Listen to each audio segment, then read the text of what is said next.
জাতিসংঘে ট্রাম্পের নামমাত্র অর্থ প্রদান গভীর সংকটে বিশ্ব সংস্থা।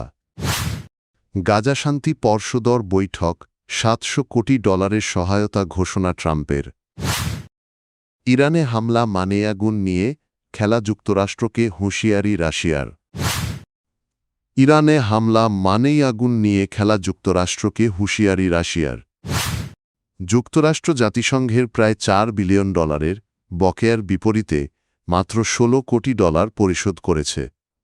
শুক্রবার জাতিসংঘের মুখপাত্র স্টিফেন ডুজারিক বিষয়টি নিশ্চিত করেছেন।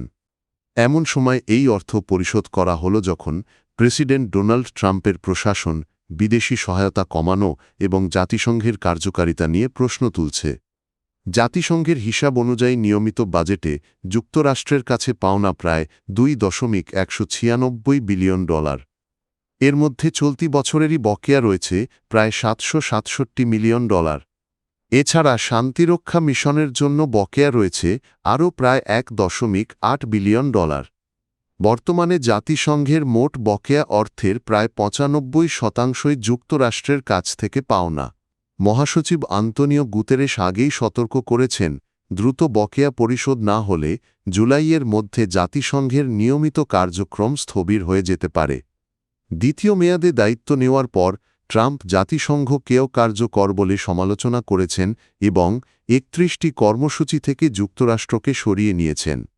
তবে সম্প্রতি তিনি বলেছেন, যুক্তরাষ্ট্র আর্থিক সহায়তা দেবে এবং সংস্থাটিকে টিকে থাকতে সাহায্য করবে, যদিও বকেয়া পরিশোধের বিষয়ে নির্দিষ্ট সময়সীমা জানাননি। যুক্তরাষ্ট্রের প্রেসিডেন্ট ডোনাল্ড ট্রাম্প জানিয়েছেন, গাজা পুনর্গঠনের জন্য $700 কোটি তহবিল গঠনে 9টি দেশ প্রতিশ্রুতি দিয়েছে।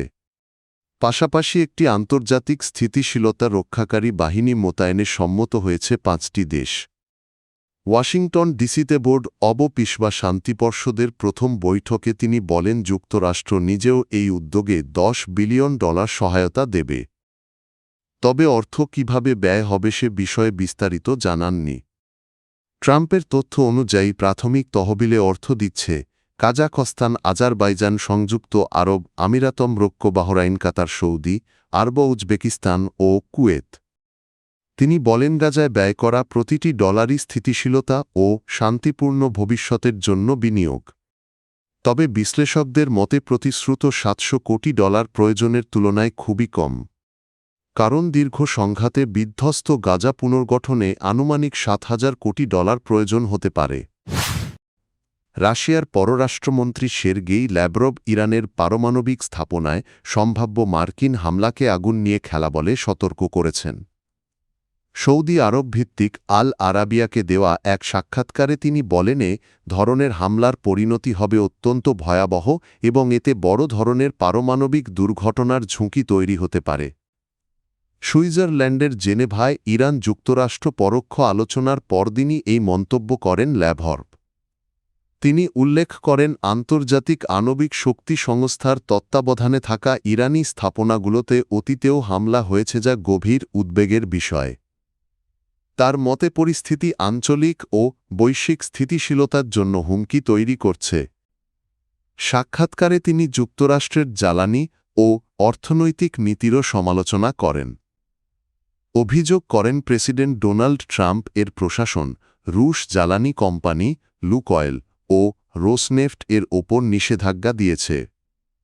এছাড়া ভারতকে রুশ তেল কেনা বন্ধে চাপ এবং ভেনেজুয়েলার জ্বালানি খাতে রাশিয়া, চীন ও ইরানকে নিষিদ্ধ করার পদক্ষেপকে তিনি রাশিয়াকে বৈশ্বিক জ্বালানি বাজার থেকে সরিয়ে দেওয়ার চেষ্টা হিসেবে বর্ণনা করেন। গাজায় স্থায়ী শান্তি ও পুনর্গঠনের লক্ষ্যে গঠিত শান্তি পর্ষদ এর প্রথম বৈঠক ওয়াশিংটন ডিসিতে অনুষ্ঠিত হয়েছে। বৈঠকে মার্কিন প্রেসিডেন্ট ডোনাল্ড ট্রাম্প $10 বিলিয়ন অনুদান ঘোষণা করেন। তবে একই সময়ে ব্রিটিশ সংবাদ মাধ্যম দ্য গার্ডিয়ান একটি ফাঁস হওয়া নথির বরাতে দাবি করেছে, আন্তর্জাতিক স্থিতিশীলতা বাহিনী গঠনের আড়ালে গাজায় 350 একর জায়গা জুড়ে একটি সামরিক ঘাঁটি নির্মাণের পরিকল্পনা রয়েছে। প্রতিবেদন অনুযায়ী প্রায় 5,000 সেনার জন্য এই ঘাঁটি তৈরি করা হবে।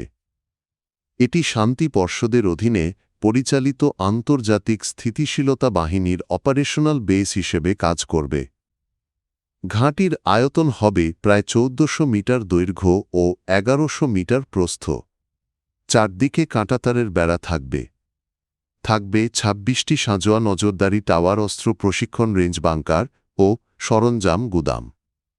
৬ মিটার লম্বা বিশেষ বাংকার নির্মাণের পরিকল্পনাও রয়েছে। দক্ষিণ গাজার একটি শুষ্ক এলাকায় ঘাঁটির জন্য স্থান নির্ধারণ করা হয়েছে বলে প্রতিবেদনে উল্লেখ করা হয়। এদিকে বৈঠকে বিভিন্ন দেশের প্রতিনিধি অংশ নিলেও ফিলিস্তিনিদের কোনো প্রতিনিধি উপস্থিত ছিলেন না।